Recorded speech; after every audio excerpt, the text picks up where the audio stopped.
and today I'm working on the Penny Pig block by Lori Holt, and the pattern is in her Farm Girl Vintage 2 book. And I have everything cut out to make a 12-inch block.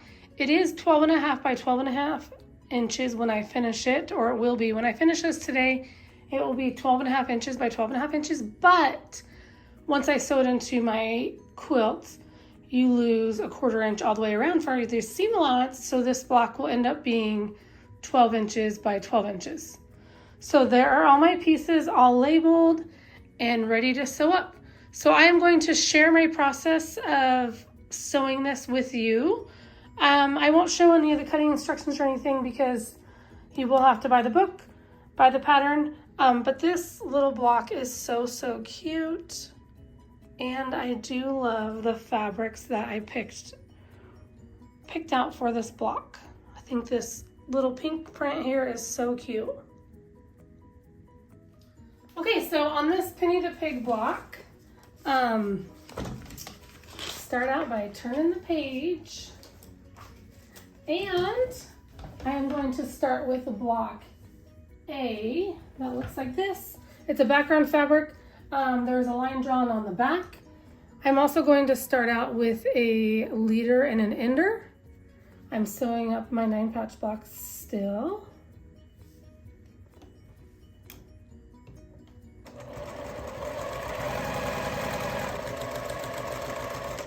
Okay, so I'm going to take A and M. M looks like this, and it looks like I drew diagonal lines on both of them, but maybe I shouldn't have. That's okay.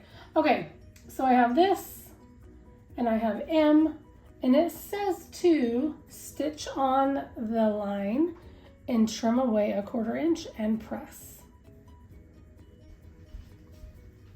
Okay, so there's that.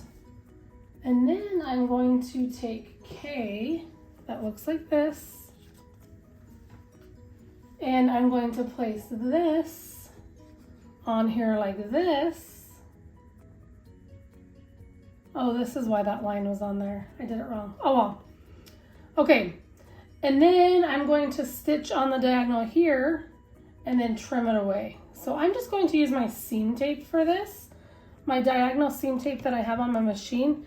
It's right here. It's by Cluck Cluck Sew, and it helps you so you don't have to mark the back of all your blocks or the back of your squares when you're quilting. Or piecing anything, I guess, on the diagonal. So it says you're supposed to stitch, yep, on the diagonal. Whoops, I don't really like that seam went over. I'm gonna try. Okay, so here's this little piece. Next I'm going to take B and place it on the bottom here. Use my seam tape to sew on the diagonal and then trim away.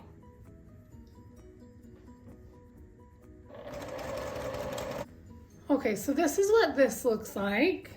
And then let me set that aside. Next I'm going to take J, which is this large piece, and N. Looks like this. Stitch on the line and trim a 1/4 inch away.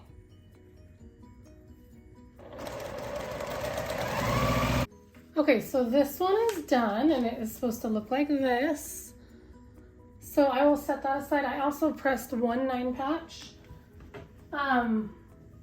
Now it's time to assemble the legs.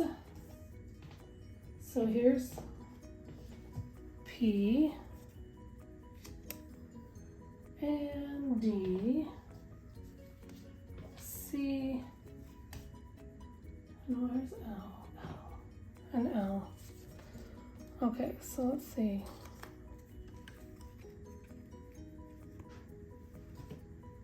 Okay, so C goes like this. It's a rectangle, and instead of going vertically, it goes horizontal. So you have that. You have this little rectangle here with this one here. That's one of the legs. There's 2 D's here, and D is, let's double check on D. D is a 2.5 inch square. So that goes in the center. And then another leg goes right here. And then this one goes on the end. And so all of that will be sewn together. I know these are kind of hard to see, but there is some background fabric there. So I'm going to kind of sew all this together. As far as, I think I'm going to chain piece these little legs. Okay, so I am going to go press these legs and then turn the page, and then I'll be on this page here. So this is the last page of the pattern. So I'll be assembling these 2 units that I just sewed previously to the legs, and then it looks like I just make these and then put the whole block together. Okay, so I'm going to assemble these 2.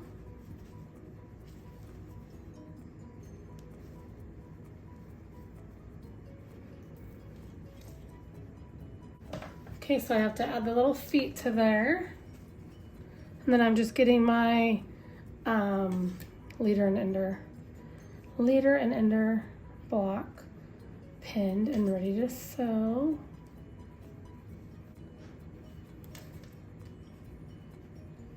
Okay, here's the little pig coming together. So cute. Okay, the last thing I have to work on is the snout, the pig's snout. So I'll set this one aside. And I need O, so this is the last pink piece that I have. O, F, I, and E.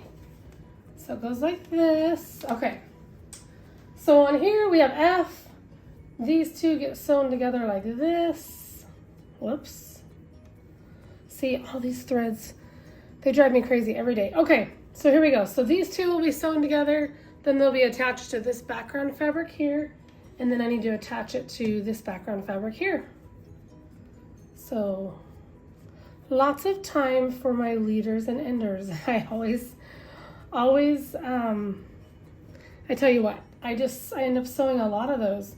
And I was thinking, right now I'm doing those 9 patches, but I'm thinking, right, I'm doing 9 patches for all these Lori Holt quilt blocks, but I was thinking I might possibly, once the Lori Holt quilt blocks are done, for my leaders and enders, or even like my other projects I'm working on, for leaders and enders, I think I might just do a stack of like, here's some print fabrics and here's some solids, and then I'll just grab 2 squares and sew them together, so I don't have to think about what prints are going together and what looks good together, because sometimes I'm mixing and matching. Okay, let me press this, and well, I might just do that. Seems to work just fine. It folded over so nicely, so it's like, yeah, I'll just stick with that.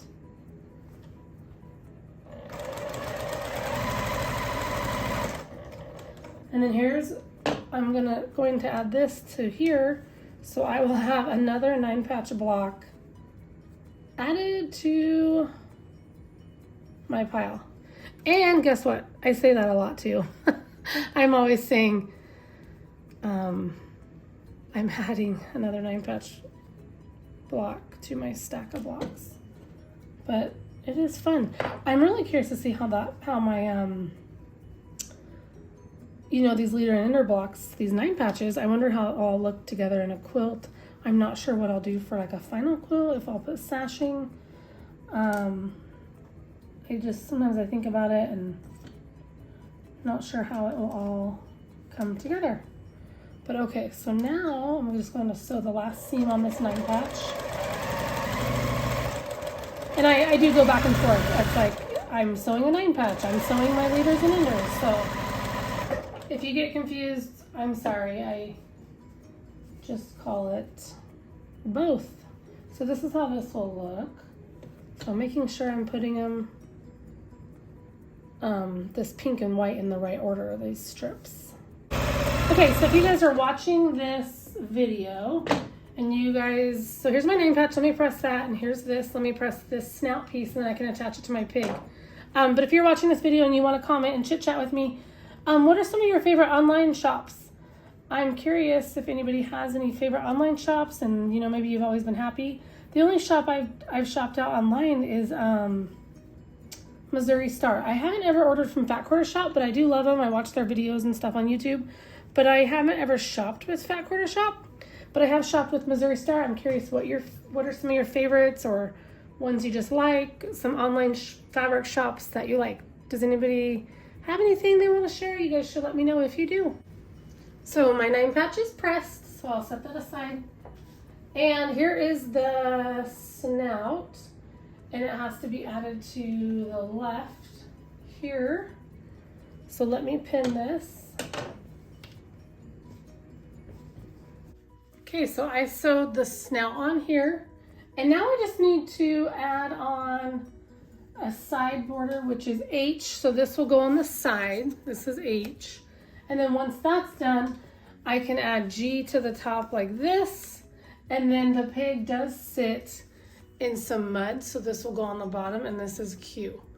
So let me sew these 3 pieces, and I will be right back. My penny pig block is done, and I think it's so cute. I just have to add a little tail, some stitching for a tail.